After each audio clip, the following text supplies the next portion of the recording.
안녕하세요, 리치노마드입니다. 오늘도 지난주에 이어서 퇴직 얘기를 한번 해볼까 합니다. 지난주에는 퇴직 이야기 하다가 리치 얘기로 빠졌는데 제 주변에 지금 퇴직과 관련된 고민들을 하는 분들이 계셔서 이게 지금 좀 뭔가 피부에 좀 많이 와닿거든요. 그래서 그런 고민을 하고 계신 분들도 많고, 그래서 이 얘기를 잠깐 해볼까 합니다.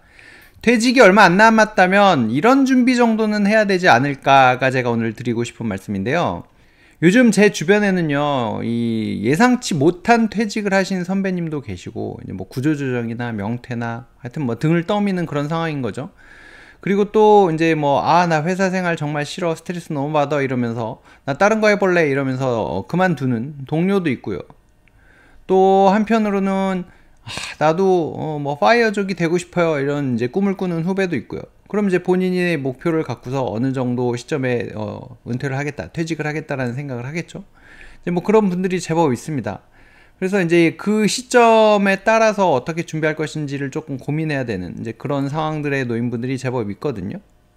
또 한편으로는 지금의 삶에서 벗어나고 싶어하는 많은 분들이 계시지만, 근데 대부분은 살던 모습 그대로 살고 있는 분들이 더 많습니다. 뭐 이제 그게 현실인 거고, 다들 뭐 오늘 아침에도 뭐 어마어마하게 사람이 많은 지하철을 타면서 여러 가지 생각을 했었는데, 하여튼 대부분은 어쨌든 벗어나고 싶어 하지만 벗어나지 못한 삶을 살고 있는데, 그래도 벗어나는 시점에 가까워지면 아니면 계획이라도 세워야 되니까 이제 그런 부분들을 어떻게 할 건지 한번 같이 고민해 보도록 하겠습니다. 퇴직 시점이 예상이 된다면 이제 뭐 다들 법적 정년이야 뭐 만 60세가 되어 있지만, 회사 상황이나 뭐 선배님들의 사례 아니면은 또 파이어족을 이제 고려하고 계신 분들, 뭐 이제 그렇다고 보면 퇴직이 좀 예상되는 시점에 따라서 사전 준비를 좀 해야 될 것들이 있거든요.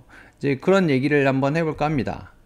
일단은 제일 중요한 게 먹고 사는 게 좀 중요하잖아요. 뭐 이제 자아 실현, 내가 하고 싶은 일들 이런 거는 이제 개인마다 워낙 차이가 나니까 이제 그거는 차치하고라도 일단은 자산 구조를 좀 점검해 볼 필요가 있습니다. 필요시는 이제 조금 구조 변화를 해야 되는데, 이 얘기는 좀 뒤에서 자세히 해볼까 합니다. 뭐 이거 다들 예상하셨던 부분이잖아요. 뭐 어르신들 나 은퇴하면 시골에 가서 뭐 농사 짓고 살래, 그냥 여기 있는 아파트 팔아서 뭐 이런 얘기들 하시는데, 이제 그런 거랑 퇴직 후 예상 이제 생활비를 좀 산출해보고 유지할 것과 그리고 줄일 것을 좀 구분을 해서 어떻게 대응할 것인지 계획을 좀 세워야 됩니다.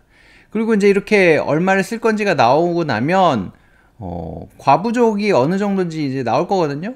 이제 그걸 어떻게 대응할 건지 이제 이걸 조금 수립을 해야 되는 이런 과제들이 우리가 퇴직 전에 준비해야 될 것들이라고 생각을 하거든요. 조금 상세하게 한번 살펴보겠습니다.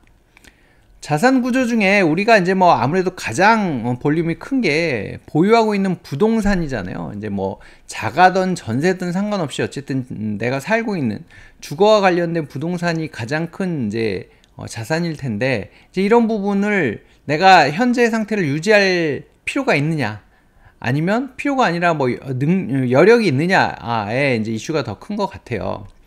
그래서 일단은 지역이나 규모 등을 고려해서 조금 최소화할 방법이 없는가를 찾는 게, 그렇게 해서 유동화를 좀 시켜야 그걸로 좀 먹고 살 수 있는 걸 만들지 않을까 하는 게 저는 제일 크거든요. 제 주변에 있는 그 이제 지인도 지금 이제 회사를 나 못 다니겠어 하고 그만두고 이제 다른 형태의 일을 하고 있거든요. 근데 사는 거는 그대로 똑같은 집에 살고요. 대출도 그대로 갖고 있어요. 이제 그렇다 보니까 사실 거의 집을 이고 사는 그런 형태가 되고 있거든요. 그래서 이런 부분도 조금만 구조를 바꾸면 훨씬 여유롭게 살 수 있는데 그걸 잘 안 하더라고요. 그래서 퇴직 전에 뭐 또는 이제 저금리 상황일 때는 이자 비용을 이제 어떻게 감당할 수 있으나, 퇴직하고 나면 아무래도 이제 뭐 여유자금이 있는 경우는 그렇지 않겠지만, 그렇지 않을 경우에는 구조 변경은 꼭 해야 되는 부분이다. 그러니까 집을 이사를 가든지 평수를 줄이든지 뭐 자가에서 전세로 바꾸든지 뭐 이제 이런 선택들을 빨리 해야 되는데, 사실 그게 잘 안 되는 것 같더라고요. 대부분은 이제 조금 거주지를 바꾼다든가 이런 거 좀 싫어하시잖아요. 그래서 비선호하기 때문에 고려를 안 하는 경우들이 많거든요. 근데 그렇다 보면 아무래도 이제 집을 정말 이고 사는 경우가 많아지는 거고, 특히나 이런 유동화를 해서 이제 뭐 현금 흐름을 만들어내지 않으면 이제 사는 게 쪼그라들 수밖에 없어요. 왜냐하면 수입이 쪼그라들었기 때문에 생활 패턴이 굉장히 위축되고, 이제 그렇게 살다 보면 우울감이 늘어나고, 이제 뭐 이 악순환 쪽으로 가기 쉽거든요. 그런 분이 지금 뭐 제 주변에 뭐 한 명, 두 명 이제 계속 생겨나고 있어서 이걸 뭐 저는 더 이제 뼈저리게 좀 느끼고 있거든요. 그래서 이거는 좀 필수적인 부분이다. 이 현실을 좀 직시할 필요가 있다. 뭐 이런 생각을 하는 겁니다. 그 다음에는 이제 예상 생활비를 좀 뽑아 봐야 되는데요. 이제 퇴직 전에 미리 좀 세팅을 해놔야 된다는 얘기인 거고요. 매월 이제 정기적인 생활비가 어느 정도 나가는지, 고정 비용은 얼마고 내가 좀 이제 변동성의 비용들은 어떤 건지, 뭐 가정에서는 사실 변동비라고 하는 부분이 그렇게 뭐 많지는 않지만 뭐 이제 그런 부분도 좀 산출해 봐야 되거든요. 한국 노총, 뭐 이 노동자 단체에서 뽑아놓은 생계비라서 조금 금액이 좀 크긴 한데, 표준 생계비라는 개념이 있더라고요. 건강하고 정상적인 삶을 영위하기 위한 생활비라는 개념인데, 혼자 살라 그래도 260만 원이 있어야 된다 그러더라고요. 이제 또 어떤 데서는 은퇴 생활비로 뭐 2인 가족이 살 때는 270만 원에서 300만 원 정도 된다라고 하는데, 뭐 한국 노총에서는 혼자 살아도 260만 원이나 있어야 된다. 2명이 살면 450, 3명이 살면 560. 이제 4인 가구는 이제 자녀들이 있는 이제 이런 상황들을 학원을 몇 개 보내고 뭐 이런 거거든요. 그래서 한 7, 800만 원 든다. 뭐 이렇게 얘기하거든요. 네. 어마어마하게 돈이 많이 필요한 거는 사실입니다. 우리가 좀 그래 남들만큼 살겠다고 하면 아마 서울이지 않을까 싶긴 한데, 그래서 고정비용과 변동비용을 좀 구분해서 정확한 수준을 좀 파악하는 게 가장 우선시가 돼야 될 것 같습니다. 현실을 파악을 해야 뭘 줄이고 뭘 늘리고 뭐 어떻게 조정을 하고 이런 게 가능하잖아요. 그래서 줄일 수 있는, 아니면 줄여야 하는 비용을 조금 확인을 해봐야 되는데, 그 중에서 이제 가장 크게 좀 고려해야 될 부분이 고금리 대출은 빨리 좀 정리를 해야 되지 않을까 싶거든요. 저 아는 분도 보니까 퇴직을 앞두고 있고, 퇴직하려고 이제 뭔가 현금을 만들려고 뭐 공부도 하고 투자를 하고 있어요라고 하는데, 뭐 이자율이 한 뭐 7% 되는 것들을 대출을 받아서 이걸 막 투자를 한다고 하시더라고요. 사실 저 같은 경우도 1년에 목표 수익률이 7에서 10%거든요. 근데 7%짜리 대출을 받아갖고는 이건 뭐 답이 안 나오잖아요. 이제 아무래도 고금리의 대출을 받게 되면 목표 수익률 자체를 더 높여야 되기 때문에, 그러면 아무래도 좀 무리하다 보면 좀 문제가 생기는 경우가 생기거든요. 그래서 이제 뭔가 부득이한 대출, 이제 뭐 집을 정말 담보대출로 해서 뭔가 구조를 만들고 하는 경우를 제외하고, 그냥 뭐 투자를 위해서 대출을 한다라고 했을 때는 이제 수입이 줄어들었기 때문에 수익이 이자를 초과할 수 있는지, 그러니까 내 실력이 정말 좋아서 7% 이자를 내고도 내가 뭐 한 15% 벌 수 있다 라고 하면 하셔도 되는 거지만, 그렇지 않다라고 하면은 냉정하게 판단하고 좀 정리를 하는 게 저는 우선 돼야 된다고 생각을 합니다. 그렇지 않은 분들이 생각보다 많습니다. 제가 요즘 만나고 있는 분들이 그렇고요.